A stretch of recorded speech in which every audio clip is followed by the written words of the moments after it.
In today's video, I'm going to teach you how to install Cursor IDE and set it up for Jupyter Notebooks and Python. First, let's get Cursor IDE installed. Head to the official website, download the installer for your operating system, and run it. Follow the prompts, and once the setup completes, open Cursor. Starting from the official site ensures you get the latest, trusted build, and the installer will handle most defaults for you so you can get straight to coding. With Cursor open, we'll add Jupyter support. Look for the extension sidebar on the left, open it, and in the search bar type Jupyter. You want the one published by MS Toolsci. Click Install. This extension gives you native support for Dipong MV notebook files and adds cell execution to regular .py scripts, so you can run code in chunks, see outputs in line, and work more interactively.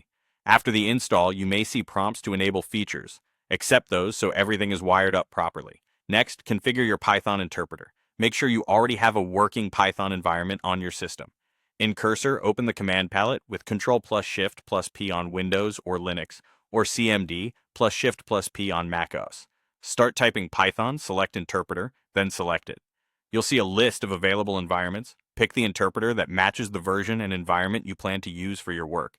If you have multiple environments, choose the one with the packages and Python version you expect.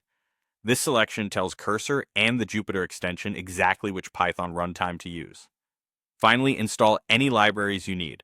Open the integrated terminal in Cursor. The shortcut is Ctrl+backtick on most keyboards. From there, use pip to add packages. For example, pip install pandas numpy.